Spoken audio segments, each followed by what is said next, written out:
அது ஒரு தீவிரவாத செயலுக்காக இவங்க வந்து செயல்பட்டாங்க அப்படிங்கிறது உண்மையா? இதுக்கும் நமக்கும் சம்மந்தம் இல்லை, நம்மளோட சாட்சியாக கூப்பிட்டுருக்காங்க நீங்கள் சொல்கிறது உண்மை? ஊடகங்கள் வந்து ஜனநாயகத்தில் 4ஆம் தூண்னு சொல்றாங்க. ஆனா 4ஆம் தூணா செயல்படாம ஒரு கட்சியின் சார்பாக இருந்து கொண்டு அந்த கட்சியை விமர்சிப்பவர்களை எதுவுமே சிக்காமலேயே சாட்டை துறைமுன்னுக்கு சம்பந்தப்பட்ட 6 இடங்கள்ன்றாங்க. ஒரு இடமே வாடகை வீடு. அதுவே வந்து இப்போ அப்போ ஒன்று இருக்கு. ஒரு வழக்கு அப்படின்னாலே செல்போன் தான் எடுப்பாங்க. 8 செல்போன் இருந்துச்சுன்னா அப்ப என்ன பண்ணிக்கிட்டு இருந்தீங்கன்றாங்க. ஒரு வழக்குல சாதாரணமா வந்து மத்திய அமைச்சர் அறிக்கை விடுக பேசுகிறார், தமிழ்நாடு பாஜக தலைவர் பேசுகிறார், எச் ராஜா அவர்கள் வந்து ஆயுதங்கள் எடுத்திருக்காங்க நாம் தமிழர் நிர்வாகிகள் விட்டுங்கிறார். நாம் தமிழர் கட்சியை குறிவைத்து இந்த ரெய்டு நடத்தப்பட்டது. என்னென்ன விமர்சனத்தை வைக்க முடியுமோ ஒரு கட்சியை வந்து எப்படி எல்லாம் ஒரு தேச விரோத கட்சி அப்படிங்கிற ஒரு முத்திரை. அப்போ நாம் தமிழர் கட்சியை நீங்கள் உடைக்கிறதாகவும் வெளிநாட்டிலேருந்து நிறைய பணங்கள் பெற்று தனியாக உங்கள் கட்டுப்பாட்டுக்கு கொண்டு வரதாகவும் ஒரு செய்தி போட்டிருக்காங்க. அவருக்கு நான் துரோகம் செய்வேன்னு நினைக்கிறது அது என்னுடைய தாய்க்கு நான் செய்கிற துரோகம். நீங்க வந்து என்னையே அதிகாரிகள் சொன்னதாக சொல்லி வெளியிடுறீங்க. அப்ப என்னையே அதிகாரிகள் உங்ககிட்ட சொன்னா என்னைய அதிகாரிட்ட கேட்டேன், நீ அப்படி சொன்னீங்களா? அவங்க நாங்க அப்படி ஒரு செய்தி வெளியிட்டு.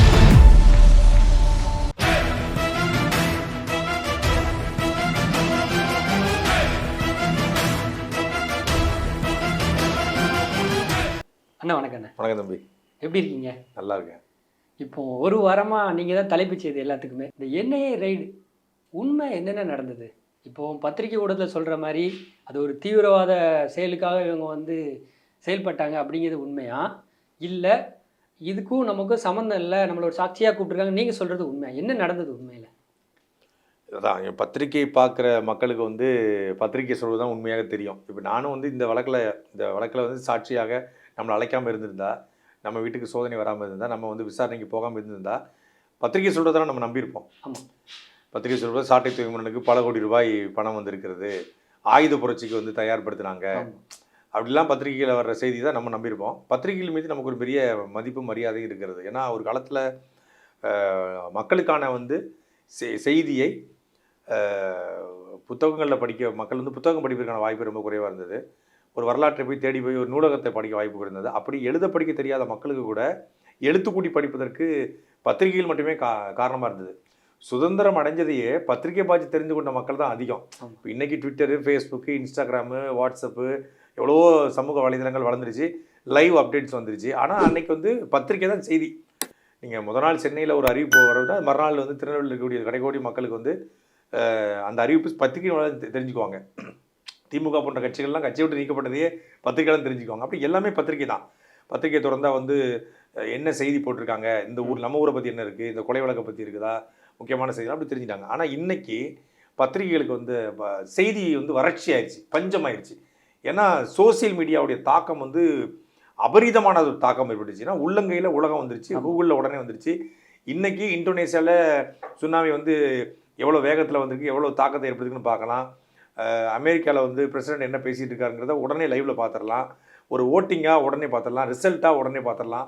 ரிசல்ட்டுக்காக நீங்கள் 10ஆம் படிக்கும்போது காத்துக்கு வந்திருப்பீங்க. நானும் 10ஆம் படிக்கும்போது ரிசல்ட்டுக்காக காத்துருந்து பத்திரிகையில் பார்த்து பாஸாக போயிடலான்னு தெரிஞ்சுக்கிட்டோம். இல்லைன்னா பள்ளிக்கூடத்தில் போய் தெரிஞ்சுக்கிட்டோம். சில பேர் அதெல்லாம் பார்க்க பத்திரிகையில் பார்த்துட்டு நம்ம பேப்பரில் பார்த்து தெரிஞ்சுக்கலாம் அப்படிங்கிற மாதிரியான ஒரு காலமெல்லாம் மாறி இன்டர்நெட் உபயோகம் வந்த பிறகு அது தலைகீழாக புரட்டி போயிடுச்சு. அப்போ பத்திரிகைகளுக்கான செய்திகளுக்கு வறட்சியும் பஞ்சமும் ஏற்பட்டிருக்கு.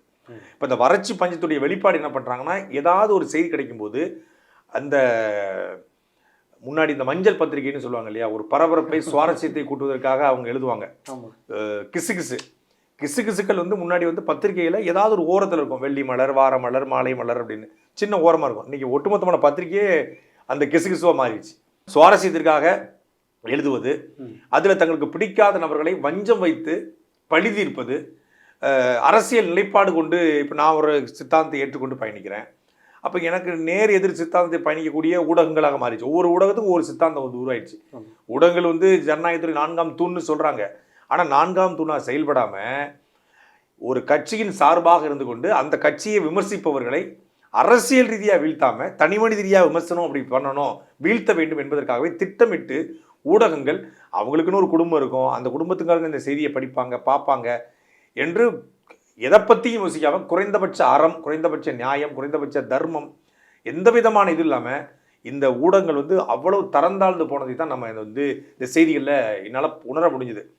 உண்மையிலே இது ஒரு வழக்கு கோமலூரில் நடக்குது. நான் என்ன டீட்டெயிலாக சொல்லியிருந்தேன். அதில் வெளிநாட்டு தொடர்பு இருப்பதாக சொல்கிறாங்க. அந்த நபர்கள் நமக்கு பேசியிருக்காங்களா, நாம் எதுவும் அவங்களுக்கு உதவி செஞ்சுருக்கோமா என்ற கோணத்தின் அடிப்படையில் அவங்க இந்த விசாரணை நடத்துகிறாங்க. இது ஒரு சாட்சி விசாரணை தான். புரியுது அவங்களுக்கு? நம்மளை வந்து குற்றவாளியாகவும் அவங்க அக்யூஸ் பண்ண கிடையாது, குற்றவாளின்னு சொல்ல கிடையாது. சாட்சி விசாரணை. ஏதாவது ஒரு தகவல் நமக்கு தெரிஞ்சிருக்குதா அப்படின்னு பார்க்குறாங்க. ஏன்னா நம்ம வந்து உலகம் முழுக்க வந்து ஈழத்தமிழரோடு பேசுகிறோம், தொடர்பு இருக்கிறோம். காரணம் என்னென்னா நம்ம ஒரு அரசியல் இருக்கிறோம். உலகம் முழுக்க எல்லாரும் பேசுவாங்க. சிங்கப்பூரில் இங்கேருந்து சிங்கப்பூர் போன தமிழர்கள் பேசுவாங்க, இங்கேருந்து மலேசியா போன தமிழர்கள் பேசுவாங்க, அமெரிக்காவில் இருக்கக்கூடிய தமிழர்கள் பேசுவாங்க. எல்லாருமே பேசுகிறாங்க. நாம் அவங்கள அழைக்கலை, அவங்க நம்மளை அழைச்சி நம்மளுடைய செயல்பாடுகளுக்கு பாராட்டு தெரிவிப்பாங்க, நன்றி சொல்லுவாங்க. உடம்பை பார்த்துக்கோங்க, கவனமாக இருங்க, கவனமாக பயணப்படுங்க, நல்லா பேசுகிறீங்க, இந்த காணொலி நல்லா இருந்தது, இந்த கூட்டத்தில் நல்லா பேசுகிறீங்க, அண்ணன் சீமானுக்கு உறுதுணையாக நில்லுங்க அப்படின்னு சொல்லி வாழ்த்துக்களை பகிர்ந்து கொள்வாங்க, அன்பை பகிர்ந்து கொள்வாங்க. சில பேர் அக்கறை மிகுதியில் வந்து நம்மளை வந்து பர்சனலாக கேர் எடுத்துக்கிட்டு உடல்நிலை பார்த்துக்கொள்ளுங்க, குடும்பத்தை பார்த்துக்கொள்ளுங்க அப்படின்னு சொல்லி இருப்பாங்க. இதுதான் நமக்கும் அவங்களுக்குமான உறவு. நம்ம அந்த அரசியலை பேசும்போது இப்போ தமிழ்நாட்டிலே சாலையில் நடந்தபோது ஒரு முடி திருத்தகத்தில் ஒரு தேநீர் கடையில் நம்ம அன்பை வெளிப்படுத்துகிறாங்க. இங்கே இருக்கும்போது சில பேர் ஃபோன் நம்பர் வாங்கிட்டு ஃபோனில் பாராட்டுவாங்க, செல்ஃபி எடுக்கிறாங்க, செல்ஃபி எடுக்க வாய்ப்பு இல்லாமல் ஃபோனில் கேட்டு பாராட்டுவாங்க. இது எல்லாத்துக்குமே, நாட் ஒன்லி பாலிடிக்ஸு, சினிமாவில் இருக்க பிரபலங்களுக்கும் வெளிநாட்டிலேருந்து தொடர்புகள் இருக்கும். ஸோ அப்படி ஏதாவது ஒரு அந்த வழக்கில் ஒரு தவறான வழிகாட்டுதல் இருந்திருக்குது. அந்த தவறான வழிகாட்டும் நபர் வந்து நம்ம கூட தொடர்பு இருந்துக்காரா, என்ன காரணம், ஏது காரணம் அப்படிங்கிறத அவங்க விசாரணைக்கு உட்படுத்துனாங்க. முழுமையாக நம்ம வந்து விசாரணைக்கு தயாராக இருந்தோம். சோதனையின் போதும் ஒன்றும் சிக்கலை. எதுவுமே சிக்காமலேயே சாட்டை துறைமுகனுக்கு சம்பந்தப்பட்ட 6 இடங்கள்ன்றாங்க. ஒரு இடமே வாடகை வீடு. அதுவே வந்து இப்போ அப்போ ஒன்று இருக்கு, அடுத்த வீடு பார்க்க வேண்டிய தேவை வந்துச்சு. அது பல்வேறு சிக்கல்னு வச்சுக்கோங்களேன் நமக்கு. ஆனால் மொத்தமாக 6 இடத்துல ரேட் இருக்குது. சாட்டை துறைமுகனுக்கு சம்மந்தப்பட்ட 6 இடங்கள்ன்றாங்க. இப்போ நம்ம அறியப்பட்ட முகமாக இருப்பதனால, ஊடகங்களை தினமும் பேசுறதுனால, பல்வேறு விமர்சனங்கள் வைக்கிறதுனால, இப்போ நம்ம மேலே பர்சனல் வெஞ்சன்ஸில் பல பேர் இருப்பாங்க போல இருக்கு. இப்போ அவங்க என்ன பண்ணுறாங்க, நம்மளை இந்த நேரத்தை பயன்படுத்தி வீழ்த்தணும், காலி பண்ணணும், அவதூறு பரப்பணும் அப்படிங்கிறதுக்காகவே திட்டமிட்டு மொத்தமாக நடந்த ரேடை இன்னும் என் வீட்டில் நடந்த ரேடுங்கிறாங்க. 8 செல்ஃபோன்கள், 10 சிம் கார்டுகள், பென் டிரைவ், லேப்டாப் அப்படின்னு. அதாவது அவங்க என்னையே ரொம்ப தெளிவான ஒரு அறிக்கையை கொடுத்துருக்காங்க தங்களுடைய ட்விட்டர் பக்கத்தில். ரைடு நடத்தணும், எந்த பார்ட்டின்னு சொல்லலை, என்ன பேருன்னு சொல்லலை, ரைடு நடத்தப்பட்டது, அதில் வந்து இது மாதிரிலாம் எடுத்திருக்கோம் அப்படின்னு அவங்க சொல்லியிருக்காங்க. அது பல்வேறு இடங்களில் செல்ஃபோன்லாம் அவங்க தான். நம்ம வீட்டில் செல்ஃபோனோ லேப்டாப்போ பென் ட்ரைவோ நம்ம வீட்டில் எடுக்கலை, என்னோட வீட்டில் எடுக்கலை. நீங்கள் சொன்ன மாதிரி புத்தகங்கள் மட்டும் 2 புத்தகங்கள் எடுத்தாங்க. அது 2மே தடை செய்யப்படாத, அதான் மிக முக்கியமான. தடை செய்யப்பட்ட புத்தகம் தடை செய்யப்பட்ட புத்தகம்னு ஊடகங்கள் பதிவு செய்யுது. அது தடை செய்யப்படாத சமூக வலைதளத்திலேயே இருக்கக்கூடிய, ஆன்லைன்லேயே ஆர்டர் பண்ணக்கூடிய, நூலகங்களில் போய் வாங்கக்கூடிய, புத்தக கண்காட்சியில் வாங்கக்கூடிய, சொல்லப்போனால் முள்ளிவாய்க்கால் முற்றத்தில் தஞ்சாவூரில் அவைலபிள் கூடிய நெடுமாறன் எழுதி வெளியிட்ட புத்தகம். புத்தக வெளியீடு இங்கே தான் நடந்துச்சு. இப்போ தடை செய்யப்பட்ட புத்தகத்துக்கு புத்தக வெளியீடு செய்ய முடியுமா? இன்னொன்று புத்தக கண்காட்சியில் வைக்க முடியும். புத்தக கண்காட்சியில் இந்த 2024 புத்தக கண்காட்சியில் டிஸ்கவரி புக் பேலஸ் இருக்காங்க, அவங்க இதை வச்சுருந்தாங்க. களம் இதை வைத்திருந்தாங்க, தமிழம் இதை வைத்திருந்தாங்க, சிந்தனை விருந்தகம் இதை வைத்திருந்தாங்க. அப்படி 4-5 நிலையங்கள் இது கிடைக்குது. மணியரசன் அவர்களுடைய நிலையங்கள் கூட இது கிடைக்குது. அதே போல் திருப்பி அடிப்பேங்கிற புத்தகம், அதை சீமான் அவர்கள் 2011ஆம் ஆண்டு 2010ஆம் ஆண்டு வேலூர் சிறையில் இருக்கும்போது அவர் சொல்லி ஜூனியர் உடனில் வந்து ஆசிரியராக இருந்து உடன்பிறப்பு அப்படிங்கிற படத்தை எடுத்த இயக்குனர் இரா சரவணன் எழுதிய திருப்பி அடிப்பேன் அப்படிங்கிற புத்தகம். சரவணனும் இன்னைக்கு இருக்காரு, சீமானவர்களும் இருக்காங்க. ஜூனியர் உடனுடைய ஆனந்த விடனுடைய வெளியீடாகவும் வந்திருக்கிறது. அது தடை செய்யப்பட்ட புத்தகம், சீமானை எழுதின புத்தகம். அது திருப்பி அடிப்பேங்கிறது அதில் வந்து முழுக்க இதுவே இருக்காது. உங்களுக்கு வந்து அரசியல் தான் இருக்கும். எதுக்காக கைது செய்யப்பட்டேன், தமிழ்நாடு அரசியல் எப்படி இருக்கிறதுன்னு சொல்லி அவருடைய பாயிண்ட்ல எழுதியிருப்பாரு. அந்த புத்தகத்தை நான் 2-3 முறை படிச்சிருக்கிறேன். ஆனால் தலைவர் பிரபாகரனுடைய புத்தகத்தை உண்மையிலே தமிழர் எழுச்சி பிரபாகரன் தமிழ் அந்த புத்தகத்தை நான் படிக்கலை. புத்தகம் நேரத்தில் வாங்கி வச்சேன், படிக்கிறக்கான சூழல் இல்லை. அது பெரிய புத்தகம், நீண்ட புத்தகம். அது ஒரு வரலாறு மாதிரி எழுதியிருப்பாருன்னு சொன்னாங்க. நான் முழுமையாக படிக்கலை. அதே போல் வந்து இந்த 2 தான் என் வீட்டிலேருந்து எடுக்கப்பட்டது. மற்றவங்க வீட்டில் செல்ஃபோனுங்கிறது சாதாரணமாக ஒரு வழக்கு அப்படின்னாலே செல்ஃபோன் தான் எடுப்பாங்க. 8 செல்ஃபோன் இருந்துச்சுன்னா அப்போ என்ன பண்ணிக்கிட்டு இருந்தீங்கன்றாங்க. ஒரு வழக்கில் சாதாரணமாக வந்து இது போன்ற வழக்குகளில் வந்து செல்ஃபோன் எடுத்து அந்த செல்ஃபோன் மூலியமாக நம்ம யாருக்காவது பேசியிருக்கோமா ஆய்வு பண்ணுவாங்க. அது வழக்கு சம்மந்தப்பட்டால் வச்சுக்கோங்க, இல்லைனா திருப்பி கொடுத்துருவாங்க. அப்புறம் கோர்ட்டில் போட்டு நம்ம வந்து வாங்கிக்கலாம். ஏற்கனவே நான் ஃபாக்ஸ்கான் வழக்கில் கைது செய்யப்படும் போது என்னுடைய 2 அலைபேசிகளுமே வந்து அரசாங்கத்திலிருந்து வாங்கப்படுது, காவல்துறை வாங்கினாங்க. இன்னைக்கு வரைக்கும் திருப்பி தரல. பல முறை அதுக்கு வந்து சட்ட ரீதியாக போராடிக்கிட்டு இருக்கோம். அப்போ அந்த 2 செல்ஃபோனுமே அவங்ககிட்ட தான் இருக்குது. புரியுது உங்களுக்கு? தொடர்ச்சியாக வந்து ஒரு பல வருஷங்களாக வந்து தவறான தொடர்பில் இருந்தார். அப்படிலாம் தவறான கற்பிதங்கள். நம்ம வந்து யாரும் தவறான நபர்னு நினச்சி பேசுறது கிடையாது. எல்லாருமே நம்ம மேலே அன்பு கொண்டவங்க, நம்மள பற்று கொண்டவங்க, அப்படின்னு நினச்சி தான் நம்ம வந்து பேசுகிறோம். நம்மகிட்ட பேசுகிறவங்க, நம்மகிட்ட ஃபோட்டோ எடுக்கிறவங்க நல்லவனா கெட்டவனா அப்படின்னு நமக்கு எப்படி தெரியும்? கண்டிப்பாக. இன்னொன்று நீங்கள் கால் பண்ணுறீங்களா, அவங்க கால் பண்ணுறாங்க? இல்லை, எல்லா ஊர்லேயும் அவங்க தான் கால் பண்ணுவாங்க. அவங்க தான் கால் பண்ணி நம்மகிட்ட பேசுவாங்க, நம்ம பேசுகிறோம், இது பண்ணுறோம். சில பேர் இப்போ ஒருத்தன் வந்து நம்ம கூட புகைப்படம் எடுக்கிறான், அவன் போய் ஒரு தவறான செயல் செஞ்சுட்டான் அப்படிங்கிறதுக்காக நம்ம இது அவன் போட்டோ எடுத்துட்டு கூட போயிருப்பான் நம்மளோட அன்பின் மீதியாக. அப்படி ஏதாவது ஒரு தொடர்பு நமக்கு இருக்கிறதா அப்படிங்கிற ஒரு இது பார்வையில் தான் அவங்க விசாரிங்க. எத்தனை முறை கூப்பிட்டாலும் விசாரணை வரேன்னு தயாரான்னு சொல்லியிருக்கிறோம். அது ஒரு பக்கம் இருக்குது. அது ஒரு எனக்கு தெரிஞ்ச அதில் பெரிய பொலிட்டிக்கல் இன்ஃப்ளூயன்ஸ் வந்து அந்த என்ஐஏல இருக்குதா அப்படின்னா எனக்கு தெரியல. பொலிட்டிக்கல் இன்ஃப்ளூயன்ஸினால இதை பண்ணுறாங்களா, அரசியல் காழ்ப்புணர்ச்சினால இதை பண்ணுறாங்களா அப்படின்லாம் தெரியல. அவங்க ஒரு தேடுதல் வேட்டையில் இன்னும் பல பேரை விசாரிக்க இருப்பதாக எனக்கு செய்தி வருது. இன்னும் நிறைய பேரை விசாரிக்கிறாங்களாம். நிறைய பேர் விசாரித்து அது மூலமாக ஏதாவது ஒரு தகவல் அவங்களுக்கு கிடைக்கும் அப்படின்னு பார்க்குறாங்க. அது ஒரு தனி சிஸ்டமாக செயல்பட்டுக்கிட்டு இருக்கு. ஆனால் அதை வைத்து அரசியல் செய்கிறது, என்னையே அரசியல் செய்யலை, அதை வச்சு என்னையே வச்சு அரசியல், பல அரசியல் பார்த்தாச்சு. ஒரு வார காலத்தில் மத்திய அமைச்சர் அறிக்கை பேசுகிறார், தமிழ்நாடு பாஜக தலைவர் பேசுகிறார், ஹெச் ராஜா அவர்கள் வந்து ஆயுதங்கள் எடுத்திருக்காங்க நாம் தமிழர் நிர்வாகிகள் விட்டுங்கிறாரு. அதுக்கு தான் நான் காமெடியாக பதில் சொன்னேன். என் வீட்டிலேருந்து இப்போ பிள்ளைங்கள் வேண்ட துப்பாக்கி எடுத்துகிட்டு போனாங்க அப்படின்னு சொன்னேன். ஏன்னா இப்போ ஹெச் ராஜா போன்ற ஒரு வயதில் மூத்த ஒருத்தர் ஒரு செய்தியினுடைய உண்மைத்தன்மையை தெரிந்து கொண்டு அவரெல்லாம் பேசணும். ஒரு பொது வழியில் இருக்கக்கூடியவர், அவர் ஒரு 30 வருஷம் அரசியல் இருக்கார். அவர் மீது நமக்கு விமர்சனங்கள் இருக்கலாம், அவருடைய தத்துவத்தின் மீது நமக்கு விமர்சனம் இருக்கலாம். ஆனால் பொது வழியில் இருக்கக்கூடியவர் எந்த தகவலின் அடிப்படையில் ஆயுதங்கள் கைப்பற்றினாங்க அப்படின்னு சொல்கிறீங்க நீங்கள்? யார் உங்களுக்கு சொல்கிறது? என்ன சோர்ஸ்? நான் செய்தியில் படித்தேங்கிறேன். எந்த செய்தியை படித்தீங்க? தினமலரை படிச்சிங்களா? தினமலரை படிச்சுட்டு நீங்கள் பேசுவீங்களா?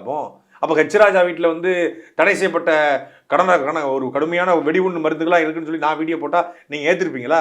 என் மேலே வழக்கு போட மாட்டீங்க. என் வீட்டில் வெடி மருந்து இருக்குது நீ பார்த்தியா, என் வீட்டில் துப்பாக்கி இருக்குது நீ பார்த்தியா அப்படின்னு நீங்கள் சொல்ல மாட்டீங்களா? சொல்ல முடியுமா ஒருத்தர் மேலே? இப்போ கலாநிதி மாறன் இருக்காரு, கலாநிதி மாறனை பற்றி தவறான தகவல் நான் பரப்பினா அவர் மீது மானஸ்ட் வழக்கு போடுவார். கண்டிப்பாக. அவர் வந்து 1,50,000 கோடி கொள்ளையடிச்சிட்டார் அப்படின்னு நான் சொல்ல முடியுமா? சொல்ல முடியாது. பொத்தாம் பொதுவாக நான் அடிச்சு விட்டு போக முடியாது. உண்மையிலேயே வந்து தப்பு செஞ்சுதான் நம்ம சுட்டி காட்டலாம். அவங்க மேலே முறைகேடு இருக்குது. அரசு பிஎஸ்என்எல் இணைப்புகளை வந்து தன்னுடைய வீட்டு தேவைக்கு பயன்படுத்திட்டாங்க அப்படிங்கிற குற்றச்சாட்டு இருக்குது. இப்போ அந்த குற்றச்சாட்டை நம்ம சொல்லலாம். ஏற்கனவே செய்தியாக மாறி இருக்கு, அதை நான் பேசினேன் அப்படின்னு சொல்லலாம். இப்போ செந்தில் பாலாஜி வேலை வாங்கி தருவதாக ஏமாத்திருக்காரு. நான் செந்தில் பாலாஜி பற்றி 30 வீடியோ போட்டிருக்கேன். இப்போ நான் பொய் சொன்னா 30 வீடியோக்கு எனக்கு மேலே வழக்கு போட்டிருப்பாங்க. ஆமாம், புரியுதா உங்களுக்கு? ஏன்னா ஏற்கனவே வந்து சும்மா ஒரு வார்த்தை போட்டதுக்கே வந்து 7 வழக்குகள் போட்டாங்க. அப்போ செந்தில் பாலாஜி பற்றி இவ்வளவு வீடியோக்கள் போடுறோன்னா அது சோசியல் மீடியாவில் அவைலபிளாக இருக்கக்கூடிய நியூஸ். அப்போல என்ஃபோர்ஸ்மெண்ட் வந்து வெளியிடுற செய்தி, அப்புறம் வருமான வரித்துறை வெளியிடுற செய்தி, அதன் அடிப்படையில் பேசுகிறோம். அப்புறம் நம்ம மேலே எந்த ஆதாரத்தின் அடிப்படையில் இந்த செய்தியை வெளியிடுறாங்க? ஸோ அதுதான் எனக்கு வந்து பெரிய வருத்தமாக இருக்குது. ஆனால் இப்போ இளைஞர்கள் மத்தியில் ஒரு அதிகப்படியான ஈர்ப்பு உள்ள ஒரு கட்சினா நாம் தமிழர் கட்சி. இப்போ அதோட வளர்ச்சி பிடிக்காமல் குறிப்பாக நாம் தமிழர் கட்சியை குறிவைத்து இந்த ரெய்டு நடத்தப்பட்டதா? நாம் தமிழரை குறிவைத்துத்தான் இந்த ரெய்டை பயன்படுத்துகிறாங்க. அதாவது இந்த சோதனை விசாரணைங்கிறது அது உண்மையிலே தனி. ஆனால் அதை வந்து இவங்க அரசியல் ஆக்குறாங்க, அரசியலுக்கு பயன்படுத்திக்கிறாங்க. அதுதான் உண்மை, யதார்த்தமான 100 விழுக்காடு உண்மை. அதுதான் இப்போ இது விசாரணை வந்து 160 சம்மன், அந்த அடிப்படையில் விசாரணை கூப்பிட்டுருக்காங்க. போயிருக்கோம், எத்தனை முறை கூட்டம் நம்ம வரேன்னு சொல்லியிருக்கிறோம். சட்ட ரீதியாகவும் அதை எதிர்கொள்ள தயாராக இருக்கிறோம், அது வேற. ஆனால் அதை வச்சுக்கிட்டு என்னென்ன விமர்சனத்தை வைக்க முடியுமோ ஒரு கட்சியை வந்து எப்படியெல்லாம் ஒரு தேச விரோத கட்சி அப்படிங்கிற ஒரு முத்திரை, அப்படி ஒரு முத்திரையை குத்துவதற்கு வந்து அரசியல்வாதிகள் முயற்சி பண்ணுறாங்க. இப்போ அதிகாரிகள் செய்கிறது வேற விஷயம், அரசியல்வாதிகளை வந்து பயன்படுத்திக்கிறாங்க. ஒரு எடுத்துக்காட்டுக்கு இப்போ திமுக இருக்கக்கூடிய ஒரு ஒன்றிய செயலாளர், அவர் வந்து சாதியை சொல்லி ஒரு சக ஒன்றிய செயலாளரையோ இல்லை ஒரு வட செயலர் திட்டுகிறாரு. நீங்கள் என்ன பண்ணுவீங்க? ஸ்டாலின் எப்படி அவரை வளர்த்துருக்காரு பாருங்க அப்படின்னு தான் நம்ம கிளைம் பண்ணுவோம். பொதுவாக வந்து கட்சிகள் அதுதான் பண்ணும். ஸ்டாலின் வந்து தன் கட்சிக்காரனுக்கே வந்து சமூக நீதியை கற்றுக் கொடுக்கலையா, தன் கட்சிக்காரனே வந்து சாதியை ஆளாக வச்சிருக்காரு, என்ன திமுக என்ன வந்து சாதி ஒழிப்பு இருக்குன்னு கேட்போம் இல்லையா? அது வந்து பொதுவாகவே எல்லா அரசியல் பண்ணத்தான் செய்யும். ஒரு கட்சிக்காரன் வந்து ஒரு வழக்கில் மாட்டிக்கிட்டா அதை வந்து ஒட்டுமொத்தமான கட்சியினுடைய வழக்காக மாற்றுவாங்க, கட்சியை கேள்வி கேட்பாங்க. அப்படித்தான் வந்து இதில் யாரெல்லாம் அரசியல் லாபம் அடைய நினைப்பாங்களோ அவங்க பண்ணத்தான் செய்வாங்க. ஆனால் அதில் என்ன உண்மைத்தன்மை இருக்குது, அது உண்மையா பொய்யா அப்படிங்கிறத காலம் நிரூபிக்கும், அதை மக்கள் புரிந்து கொள்வாங்க. இப்போ ஒரு சாதியை சொல்லி ஒரு ஒன்றிய செயலர் திட்டும்போது அவன் சாதி வெறி ஆயிரான். ஆனால் இந்த வழக்கில் நாம் தப்பு செஞ்சிருக்கோமா தப்பு செய்யலையாங்கிறது தெரிய போகுது இல்லை. உண்மையிலே மடியில் கணம் இருந்தால் வழியில் நமக்கு பயம் இல்லைன்னு சொல்லுவாங்க. நம்ம ஒரு ஜனநாயகத்தில் தேர்தல் அரசியலில் மக்களாட்சி தத்துவத்தை ஏற்றுக்கொண்டு இதில் இந்தியாவுடைய அரசியலமைப்பு சட்டத்துக்கு உட்பட்டு இந்திய இறையாண்மைக்கு உட்பட்டு, இந்திய தேர்தல் ஆணையத்துக்கு உட்பட்டு என்ன செய்ய முடியும் அப்படிங்கிறத நம்ம நிற்கிறோம். இது வந்து இனியொரு ஆயுத போராட்டம் வந்து இந்த அது சாத்தியம் கிடையாது. ஏன்னா அது நடந்து முடிஞ்சிச்சு, அது ஒரு பயணம் முடிஞ்சிச்சு, 14 வருஷத்தை கடந்தாச்சு. இனி அதுக்கு சாத்தியம் இல்லைங்கிறது எல்லாருக்குமே தெரியும். ஐநாவின் வழியாக பொது வாக்கெடுப்பு நடத்தி அங்கே தான் வந்து தமிழீழ சோசியலிச குடியரசு வந்து பிறகுக்கான வாய்ப்புகள் இருக்குன்னு சொல்லி ஈழத்தமிழர்கள் நம்புகிறாங்க. நாம் தமிழ் கட்சியும் அதைத்தான் மேடைகளில் பேசுது. இன்னொன்று, ஈழ அரசியலை தாண்டி இங்கே தமிழ்நாட்டில் 1000 சிக்கல் இருக்குது. இங்கே முல்லை பெரியாறு பிரச்சனை, காவிரி பிரச்சனை, பாலாற்று பிரச்சனை, ஆற்றுமல் கொள்ளை, கனிம வள கொள்ளை, இயற்கை வள சுரண்டல், அதே போல் வந்து பல்வேறு நாசகார திட்டங்கள், இது எல்லாவற்றையும் எதிர்த்து போராட வேண்டிய தேவை இருக்கிறது. அதிலிருந்து தமிழர் நிலத்தை மீட்க வேண்டிய தேவை இருக்கிறது. உயிர்நேய அரசியல் பேச வேண்டியிருக்கிறது. முழுக்க முழுக்க செயற்கை உரங்களை போட்டு நிலம் நஞ்சா மாறிடுச்சு. நம்மளுடைய விதைகள் முழுக்க முழுக்க அமெரிக்கன் கம்பெனிக்கு போயிடுச்சு. விதைகளில் இல்லாத மாநிலமாக மாறிடுச்சு. அப்போ அதை மீட்டெடுக்கணும். அதற்கு ஒரு தற்சார்பு பொருளாதார கொள்கையின் அடிப்படையில் ஒரு ஒரு விவசாயத்தை முன்னெடுத்து, ஒரு அதிகாரத்தை முன்னெடுத்து, இந்த ஆட்சி அதிகாரத்தை மீட்டெடுத்து நம்ம செய்ய முடியும்னு நம்பி நம்ம நிற்கிறோம். தேர்தல் ஒன்று தான் இதுக்கு தீர்வு. தேர்தலின் மூலமாக, வாக்கெடுப்பின் மூலமாக, ஜனநாயகத்தின் மூலமாக வென்று இதை சாத்தியப்படுத்த முடியும் நம்புறமே ஒழிய, எந்த சூழ்நிலையிலையும் எந்த பிரச்சனைக்கும் வன்முறை தீர்வு கிடையாது. எந்த சூழ்நிலையும் எந்த பிரச்சனைக்கும் வந்து பயங்கரவாதமோ தீவிரவாதமோ தீர்வு கிடையாது அப்படிங்கிறதுல 100 விழுக்காடு நம்ம நம்புறோம். அந்த பாதையில தான் பயணிக்கிறோம். நாம் தமிழ் கட்சியுடைய தக்கலை பொறுப்பாளர் வந்து வெட்டி கொலை செய்யப்படுறாரு. பதிலுக்கு வந்து போய் அந்த பொறுப்பாளர் வீட்டை போய் அடிக்கல, அந்த பொறுப்பாளர் வீட்டை கூட முற்றுகிடல.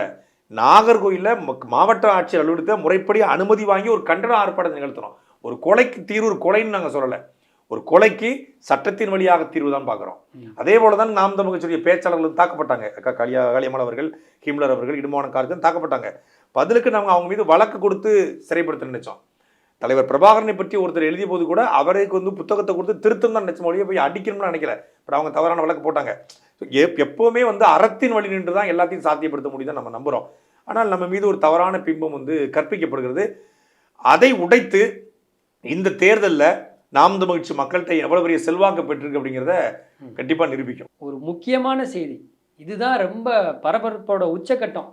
நான் பார்க்குறது என்ன அப்படின்னா, இப்போ நாம் தமிழர் கட்சியை நீங்கள் உடைக்கிறதாகவும், அது தனியாக வெளிநாட்டிலேருந்து நிறைய பணங்கள் பெற்று தனியாக உங்கள் கட்டுப்பாட்டு கொண்டு வரதாகவும் ஒரு செய்தி போட்டிருக்காங்க. அது போட்ட ஊடகங்கள் பார்த்திங்கன்னா 50 வருஷத்துக்கு மேலே இருக்கிற அச்சு ஊடகங்கள். ஸோ முன்னணி அச்சு ஊடகங்கள் அப்படி பண்ணும்போது ஒரு பின்னாடி ஒரு செய்தியை வந்து சரி பார்க்காமலாம் செய்வாங்க. இப்போ நாம் தமிழர் கட்சிங்கிறது உடைக்கிறதுக்கு அது ஒன்றும் குளத்து மடை கிடையாது, அது மக்கள் படை. அந்த கட்சியை வழிநடத்துவதற்கு மிகப்பெரிய ஒரு ஜனநாயகவாதி தேவைப்படுறாரு. அந்த கட்சியை வழிநடத்துவதற்கு ஒரு பெரிய பொறுமைசாலி தேவைப்படுறாரு.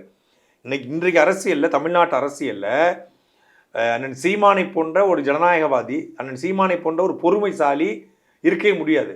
அந்த பொறுமையோட நமக்கு துளியளவு கூட கிடையாது. ஏன்னா அவ்வளவு அவதூறு, அவ்வளவு விமர்சனம், அவ்வளவு வன்மம், அவ்வளவு துரோகம், இதை எல்லாத்தையும் தாங்கி கொண்டு ஒரு ஒரு ஒரு பெரிய ஒரு ஆண் தாய் போல நின்று இந்த கட்சியை வந்து வழி நடத்துறாரு. அவர்கிட்ட இருக்கிற ஒரு விழுக்காடு பொறுமை கூட எனக்கெல்லாம் கிடையாது. அவர்கிட்ட இருக்கிற ஒரு விழுக்காடு சகிப்புத்தன்மை கூட எனக்கு கிடையாது.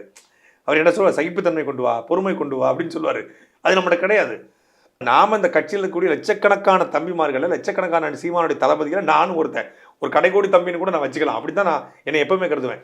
சீமான் நான் பக்கத்தில் காரில் உட்காந்துக்கிறோம், அவர் பக்கத்தில் உட்காந்துக்கிறோம், அதனால் நமக்கு இம்பார்ட்டன்ஸ் நினைக்கிறது நான் எப்போதுமே நினைச்சதும் கிடையாது, நினைக்க போகிறதும் கிடையாது. அந்த இடம் எனக்கு வேணும்னு நினைச்சதும் கிடையாது. நான் தென்காசி மாவட்டத்தில் அட்லஸ் மேப்லேயே இல்லாத ஒரு வீராணங்கிற சின்ன கிராமத்தில் பிறந்து, தூத்துக்குடி மாவட்டத்தில் ஒரு அறியப்படாத இழுப்பை குளங்கிற கிராமத்தில் வளர்ந்து, திருநெல்வேலியில் படித்து, ஒரு சாதிய இறுக்கம் நிறைந்த மாவட்டத்திலேருந்து வந்து இன்றைக்கு வந்து இந்த சாதி மத அரசியலெல்லாம் தாண்டி ஒரு தமிழ் தேசிய அரசியலை கற்றுக்கொண்டு புத்தகங்களை படிக்கிற ஆர்வத்தை ஏற்படுத்தி மேடையில் நின்று எப்படி பேசணும், எப்படி மக்களை கவரணும், என்ன பேசணும், என்ன படிக்கணும், எப்படி சமயோகிதமாக பேசணும், ஸ்பான்டனிஸாக எப்படி பேசணும், எல்லாவற்றையும் கற்றுக் கொடுத்தது என்னுடைய அண்ணன் சீமான் அவர்கள். அவருக்கு நான் துரோகம் செய்வேன்னு நினைக்கிறது அது என்னுடைய தாய்க்கு நான் செய்கிற துரோகம். பெத்த தாயுடைய மார்பை அறுத்து எரிந்து போல, பெத்த தாயுடைய கற்பப்பையை அறுத்து எரிந்தது போல இந்த கட்சிக்கு நான் செய்கிற துரோகம்னு நான் நினைப்பேன். அப்படி தான் நினைப்பேன். என் தாய்மொழியோடு பிறமொழியை கலந்து பேசுவது என் தாயோடு பெரிதொரு ஆண்மகன் இருப்பதுக்கு சமம் சொல்லி அண்ணன் சீமானவர்கள் சொல்லுவாங்க. அப்படி இந்த கட்சிக்கு நான் வந்து துரோகம் நினைக்கிறேன் அப்படின்னு நான் நினைச்சா அது எனக்கு நானே செஞ்சுக்கிறது. என் வீட்டில் இந்த கட்சிக்கு நான் துரோகம் செஞ்சுட்டு போனால் என் வீட்டிலேயே மனைவியை விஷம் வச்சு கொண்டுருவா. அவ்வளவு தூரம் இந்த குடும்பமாக கட்சியை நம்ம வந்து பழகிருக்கிறோம். குடும்பமாக தான் இந்த கட்சி நினைக்கிறது. கட்சியே நினச்சி கிடையாது, இது நம்ம குடும்பம். அதனால தான் 2 முறை என்னை நீக்கப்பட்ட பிறகும் கூட என் அண்ணன் என்னை கண்டிப்பான். என்னையே என் அண்ணன் அடிப்பான், ஆனால் என் அண்ணனுக்கு ஒரு பிரச்சனை நான் வந்து நிற்பேன். அப்படி தான் நான் நின்னேன். ஆமா. ஏன்னா நான் அரசியலை பார்த்து நாம் தமிழ் கட்சி வரல, நாம் தமிழ் கட்சியை பார்த்து தான் நான் அரசியலுக்கு வந்தேன். அதுக்கு முன்னாடி வரைக்கும் நமக்கு 2006 நான் விஜயகாந்த் அவர்களுக்கு வாக்கு செலுத்தினேன், முதல் வாக்கு. ஜெயலலிதா அவர்கள் மீது ஒரு மதிப்பு உண்டு எனக்கு. ஆரம்பத்திலேருந்து திமுக குடும்பம் இருந்தாலும் கூட அது கலைஞர் மேலே பெரிய பற்று வரலை. அப்போது 2009க்கு பிறகு அண்ணன் சீமானுடைய பேச்சினுடைய தாக்கம் வந்து ராமேஸ்வரம் கூட்டமாக இருக்கலாம், பாளையங்கோட்டில் நடந்த வழக்கறிஞர் அண்ணன் சிவகுமார் அவர்கள் நடத்திய கூட்டமாக இருக்கலாம், அதே போல் தொடர்ச்சியாக 2019 நாடாளுமன்றத்தில் சீமானுடைய பேச்சு. அப்போ தான் அந்த யூடியூப் தலைமை வந்து வருது. அது யூடியூப் வந்து இருக்குது, 2003-4 இருக்குது. ஆனால் 2009 அந்த யூடியூப் வந்து கொஞ்சம் பிரபலம் அடையுது. அப்போ அந்த காலகட்டத்தில் வந்து பார்த்தீங்கன்னா வோடஃபோனில் நெட்டுக்கு வந்து காசு. இப்போ நீங்கள் ஒரு நாளைக்கு 100 GB யூஸ் பண்ணலாம், அன்லிமிட்டட் டேட்டா. அப்போல்லாம் பார்க்க எம்பிக்கு காசு. நான் அந்த மாதத்தில் ஒரு மாதம் பார்த்தீங்கன்னா 2009 கடைசின்னு நினைக்கிறேன், தொடர்ச்சியாக நான் சீமானுடைய வீடியோ தான் பார்ப்பேன். அவர் வந்து அவருடைய நிறைய ஸ்பீச் இருக்கும். திருப்பூர் ஸ்பீச்சு, பாளையங்கோட்டை ஸ்பீச்சு, அப்புறம் வந்து Rameswaram speech, Puducherry speech, Trichy parliament election campaign speech அப்படிலாம் இருக்கும். அதெல்லாம் தொடர்ச்சியாக பார்த்துட்டே இருப்பேன். அதை பார்க்கும்போது பல்வேறு அரசியல் கேள்விகளை எனக்குள்ள உருவாக்கி. அப்போ எனக்கு ஒரு 22 வயசு, சரியாக கட் பண்ண 14 வருஷத்துக்கு முன்னாடி 22 வயசு ஒரு இளைஞ. அப்போ அந்த அப்படி தான் அண்ணன் சீமானுடைய கருத்தியலை முழுமையாக உள்வாங்கி அவருடைய பேச்சின் மீதான ஈர்ப்பு கிட்டு அதுக்கப்புறம் தான் நான் ஈழ அரசியலே எனக்கு தெரிய வரும்.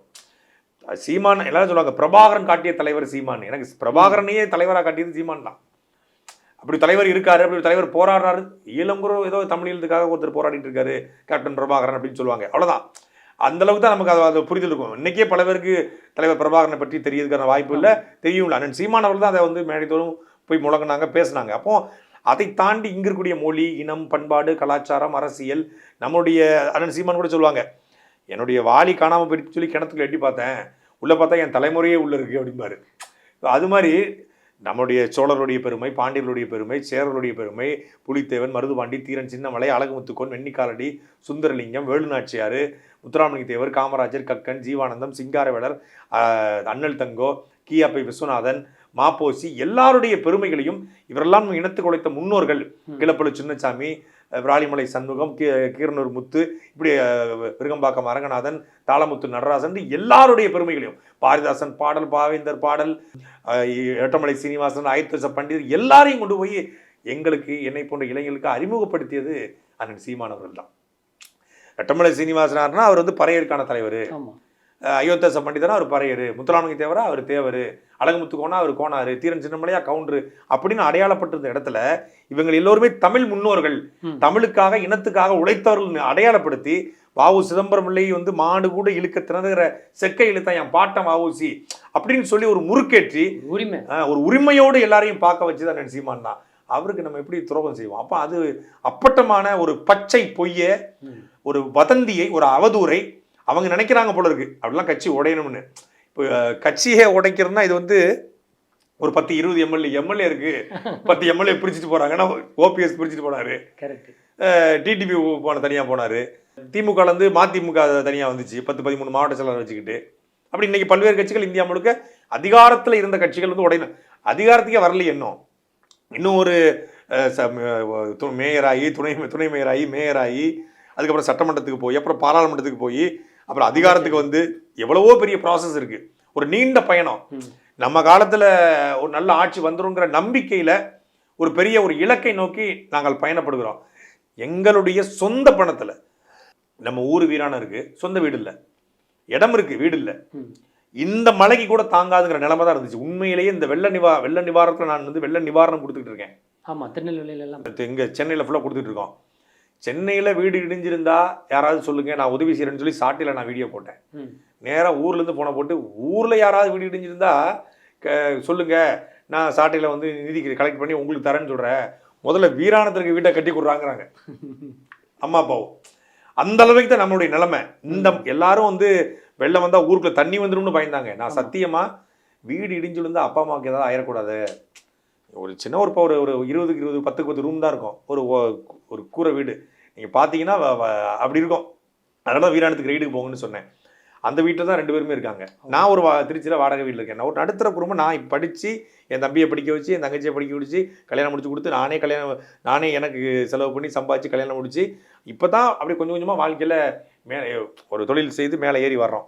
ஆனால் கோடி கோடியாக பணம் வருதுன்னு சொல்கிறது வந்து இப்போ சரி நம்மளுக்கு பிச்சைக்கார பையன்னு சொல்லாமல் கோடி கோடியாக பணம் வருதுன்னு சொல்கிறாங்களே அப்படின்னு சொல்கிற அளவுக்கு நமக்கு பெருமையாக இருக்குது. அதுதான் அண்ணன் சீமானு சொல்லுவாங்க, நம்மளை பிச்சைக்காரன்னு சொல்கிறல்ல, கோடி கோடியாக இருந்தாலும் சொல்கிறான்.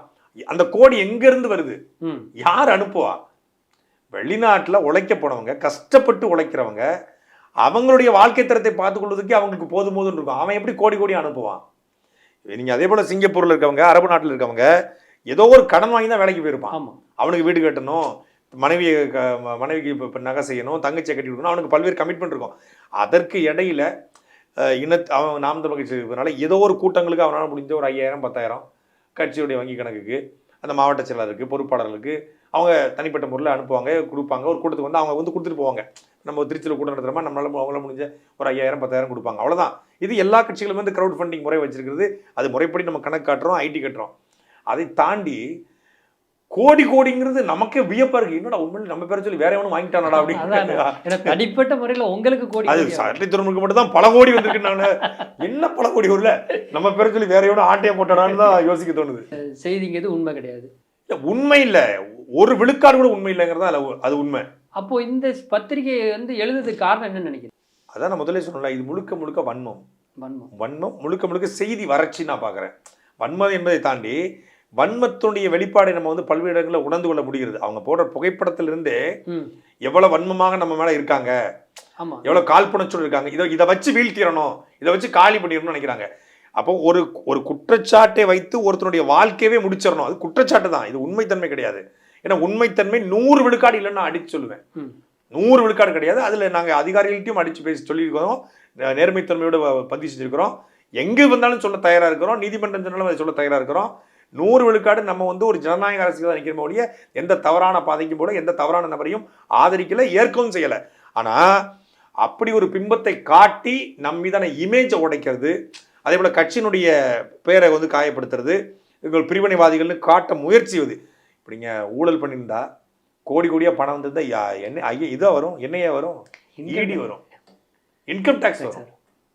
கோடி கோடியாக பணம் வந்திருக்கு, நீ வேலை பார்க்குறது, நீ யூடியூப் சேனல் நடத்துகிற, மாதம் ஒரு 2 லட்ச ரூபா சம்பாதிக்கிற. ஆனால் அதில் எப்படி உனக்கு கோடி கோடியாக அக்கௌண்ட்டில் பணம் வந்துச்சு? ஃபஸ்ட்டு ஐடி ரேட் தான் விட்டுருப்பான், அப்புறம் இடி விட்டுருப்பான், அதுக்கப்புறம் தான் இது வந்திருக்கும். புரியுதா உங்களுக்கு? அப்போ அதில் துளி அளவு கூட உண்மைத்தன்மை இல்லைங்கிறது. நம்ம முறைப்படி வருமான வரி கட்டுறோம், வருஷம் வருமான வரி நான் கட்டுறேன், 2010 கட்டிக்கிட்டு இருக்கேன். அப்போ வருமான வரி கட்டுறோம், எல்லா கணக்குமே நம்ம காட்டிடணும், எல்லாமே அக்கௌண்ட்ஸ் தான்.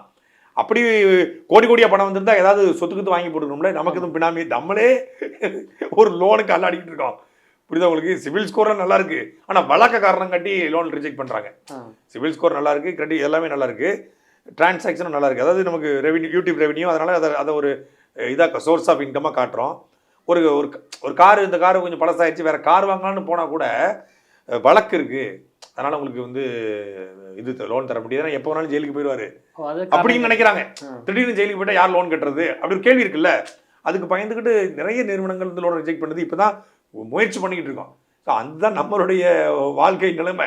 ஆனால் வெளியிருந்து பார்க்கும்போது இவங்க கோடி கோடியான்னு சொன்னதில் போனை போட்டு மாப்பிள்ளை எனக்கு ஒரு 2 கோடி கொடுக்குற ஐயா, கட்சிக்காரங்க போட்டு என்ன தலை நீங்கள் மட்டும் வலுவாக வச்சுருக்கீங்களாம்ல, ஒரு 50 லட்சம் எங்களுக்கு தர்றது தேர்தல் பிரச்சாரத்துக்கு அப்படின்றாங்க. இன்னொரு வேட்பாளர் நிற்கக்கூடிய ஒரு அக்கா ஃபோன் பண்ணி என் தொகுதியில் முழு செலவு நீங்கள் தான் ஏற்றுக்கணும் அப்படின்றாங்க. காமெடிக்கு சொல்கிறாங்க, அந்த அளவுக்கு இருக்குது. சீமானே கூப்பிட்டு நீ எனக்கு எல்லாம் வர்றதெல்லாம் நீ எடுத்துக்கிட்டு எனக்கு கொஞ்சோண்டு தான் தெரியாம என்னப்பா அப்படிங்கிறாரு. ஸோ அந்த அளவுக்கு தான் இந்த ஊடகங்கள் வந்து ஒரு செய்தி வறட்சியின் காரணமாக செய்தி சேகரிக்கிறது கிடையாது, உண்மையை சேகரிக்க கிடையாது, எதையாவது எழுதி ஒரு பப்ளிசிட்டி பண்ணணும், விளம்பரம் பண்ணணும் அப்படின்னு நினைக்கிறாங்க. இதற்கு ஒரு முற்றுப்புள்ளி சட்ட ரீதியாக அணுகிறது மட்டும்தான். அது நாங்கள் லீகல் விங் வந்து பேசியிருக்கிறோம். இந்த தவறான செய்திகளை வெளியிடுகிற ஊடகங்களுக்கும் ஊடகவியலாளருக்கும் நீதிமன்றத்தின் வழியாக இங்கே செய்தித்துறைன்னு ஒன்று இருக்குது, மத்திய செய்தித்துறைன்னு ஒன்று இருக்குது, பத்திரிகை துறைக்கும் செய்தித்துறைன்னு ஒன்று இருக்குது. வலுவான ரிப்போர்ட்டை கொண்டு அடித்தோம்னா அந்த செய்தி ஊடகங்களை இழுத்து மூடுற அளவுக்கான பண்ண முடியும். உண்மைத்தன்மை இல்லாமல், ஒரு தகவல் இல்லாமல் செய்தியை வெளியிடக்கூடாது. நீங்கள் வந்து என்ஐஏ அதிகாரிகள் சொன்னதாக சொல்லி வெளியிடுறீங்க. அப்போ என்ஐஏ அதிகாரிகள் உங்ககிட்ட சொன்னால் என்ஐஏ அதிகாரிகிட்ட கேட்டேன், ஐயா அப்படி சொன்னீங்களான்னு. நாங்கள் அப்படி ஒரு செய்தியை வெளியிடலையே, எங்கள் செய்தி வெளியீடு வந்து ட்விட்டரில் இருக்குது, அது மட்டும் தான் எங்களுடைய ப்ரெஸ் ரிலீஸு, அது மட்டும் தான் நாங்கள் சொன்னது. டெல்லியில் இருக்கிற என்ஐஏ அதிகாரி சொன்னாங்க, சென்னையில் இருக்கிற என்ஐஏ அதிகாரி சொன்னாங்க. அதில் போடுறான் 6 முறை துரைமுருகன் சிறுநீர் கழிக்க சென்றார். என் கூட பாத்ரூம் நீ வந்தியா? கேமரா திட்டு உன் கேமராமேன் வந்தானா? ஒரு செய்தியாளர் வந்தானா? உன் ஊடகவியலாளர் வந்தானா அப்படின்னு கேட்டால் எப்படி இருக்கும்? இதெல்லாம் எவ்வளவு மட்டமான செய்தி. இதன் மூலமாக நீங்கள் சொல்ல வர செய்தி என்ன? 6 முறை சிறுநீர் கழித்தார் துரைமுருகன் எண்ணெய் அலுவலகத்தில். நான் என்ன சிறுநீர் கழிக்க எண்ணெய் அலுவலகம் போனேன்? இதெல்லாம் எவ்வளவு கேவலமா இருக்கு. ஒரு முதன்மையான ஊடகத்துக்கு உங்களுக்கு அசிங்கமா இல்லை? கேவலமா இல்லை உங்களுக்கு? இது எப்படி இது என்ன எந்த அதிகாரியாவது இப்படி வந்து 6 முறை இதுல இருந்து அவன் சொல்றது பொய்ன்னு தெரியல. அப்போ அசிங்கப்படுத்தணும். எதுக்கு இப்படி எழுதுறாங்கன்னா, நான் சிறையில் வந்து எனக்கு யூரினரி இன்ஃபெக்ஷன் வந்துச்சான். யூரினரி இன்ஃபெக்ஷன் வந்ததுனால அவர் வந்து 6 முறை சிறுநீர் கழிக்கிறாருன்னு அவர் குத்தி காட்டுறாராமா. எனக்கு வந்து யூரினரி இன்ஃபெக்ஷன்னா சிறை கேவலமா இருந்ததுனால, சிறையினுடைய கழிவறை கேவலமா இருந்ததுனால, அந்த கழிவறை வச்சிருந்த சிறையினுடைய நிர்வாகம் கேவலமா இருந்ததுனால, அந்த சிறை நிர்வாகத்தை வச்சிருக்கிற சட்டத்துறை கேவலமா இருந்ததுனால, அந்த சட்டத்துறையை வைத்திருக்கிற திமுக கேவலமா இருந்ததுனால கேவலமா இருந்துச்சு. அந்த கேவலப்பட்ட ஆட்சியில சிறைக்கு போனதுல எனக்கு யூரினரி இன்ஃபெக்ஷன் வந்துச்சு. அதுக்காக மருந்து எடுத்து அது சரியாயிடுச்சு. சிறையில வந்து 3 மாசத்துல அதை அவர் குத்தி காட்டுறாராமா, அதை அசிங்கப்படுத்துறாராமா. அதுக்காக ஒரு முதன்மை ஊடகம், திமுகவுடைய குடும்ப ஊடகம் ஒரு கேவலமான செய்தி வெளியிடுது. கேவலப்பட்டவன் கேவலமான செய்தி தான் வெளியிடுவான். நான் திறந்தாழ்ந்து பேசதான் நான் பேசக்கூடாது என்று பல இடங்கள் நினைக்கிறது. ஆனா இவர்கள் போடுற செய்தியை படிக்கும்போது நமக்கே வெறுப்பா இருக்கு. ஒரு ஒரு ஒரு வேணும்னே திட்டமிட்டு அப்ப அண்ணன் சொன்னாரு, சிரிச்சிட்டு கடந்து போயிரு. ஏன்னா நமக்கான ஒரு வெட்டி விளம்பரம், நமக்கான விளம்பரம், எதாவது இலவச விளம்பரம். சும்மா நம்ம ஒரு 1 லட்ச ரூபா கொடுத்தா கூட நம்ம செய்தியை போட மாட்டாங்க. நாங்கள் திருச்சியில் மாநாடு போடுறோம், பொதுக்கூட்டம் போடுறோம்னு சொன்னால் கண்டிப்பாக போடவே மாட்டாங்க. நம்ம செய்தினாலே புறக்கணிப்பாங்க. புகைப்படத்தோட செய்தி வந்ததே கிடையாது. ஆனால் நம்ம வந்து இப்போ பாருங்க, தினமும் செய்தி, தினமும் சாட்டை துறைமுகன் அங்கே விசாரணைக்கு போனார், பரபரப்பானது, அடி கிடுக்குப்பிடி கேள்விகள். சில கேள்விகளுக்கு அவர் திணறினார், சில கேள்விகளுக்கு அமைதியாக இருந்தார். ஏன்னா அங்கே இருக்க சிசிடிவி சில கேள்விகளுக்கு அவர் தயங்கி நின்றார். அப்படியே அதை வந்து சஸ்பென்ஸ் த்ரில்லரோட படிக்கும்போது என்னடா அது பயங்கரமா இருக்க அப்படி நடந்திருக்கோம். 100 கிடுக்குப்பிடி கேள்விகள். என்னையவே நீ அசிங்கப்படுத்துற. இது உண்மையிலே என்னையே தான் வழக்கு வைக்கணும். எப்படி உனக்கு தெரியும்? நீ எண்ணெய் அலுவலகத்தில் நடந்ததுன்னு வச்சுக்கோங்க, உண்மைன்னு வச்சுக்கோங்களேன், இது எப்படி உனக்கு தெரியும்னு அவங்க தான் கேட்கணும். முழுக்க போய் அவங்க ரொம்ப கண்ணியமா ரொம்ப மரியாதையா நடத்துறாங்க. தமிழ்நாடு காவல்துறையுமே அரசியல்வாதி கைதிகளை மரியாதை நடத்துவாங்க. பொதுவா தமிழ்நாடு காவல்துறை கூட பொலிட்டிக்கல் இன்ஃப்ளூயன்ஸ் பண்ண முடியும். இப்போ திமுக கூப்பிட்டு வச்சு துரைமுருகனை வந்து கொஞ்சம் எக்ஸ்ட்ரா பில்டப் கொடுத்து எஃப்ஐஆரை போடுங்க அப்படின்னா அவங்க போடுவாங்க. எப்படி திரும்ப போட்டிருந்தாங்க எனக்கு எஃப்ஐஆர்? இந்த வீடியோவை நான் போடுவதன் மூலமாக தமிழ்நாட்டில் ஒரு சமூக பதட்டம் ஏற்பட்டு, அந்த பதட்டத்தின் மூலமாக திமுக ஆட்சி கவிழ்ந்து, திமுக ஆட்சி கவிழ்ந்ததுனால் அதுக்கப்புறம் வந்து நாம் தமிழ் கட்சி ஆட்சிக்கு வந்து, அதன் மூலமாக சீமான் முதலமைச்சராகி எனக்கு பொதுப்பணித்துறை அமைச்சர் பதவி கிடைக்கும் என்பதனால் இந்த வீடியோ போட்டேன். அமைச்சர் அளவுக்கு கொண்டு போயிட்டாங்க. இதுல எஃப்ஐஆர்ல கொண்டு வந்திருக்காங்க. இதை அது என்ன வீடியோனா, ஸ்டாலின் மாதிரி கெட்ட போட்டு விக்கு வச்சு பேசின வீடியோ. இந்த வீடியோட சமூக பதட்டம் ஏற்பட்டுருமா? அது 30,000 பேர் தான் பார்த்துருந்தேன். அந்த வீடியோவுக்கு இவ்வளவு பெரிய பில்டப் கொடுத்துச்சுல தமிழ்நாடு காவல்துறை, சைபர் கிரைம்.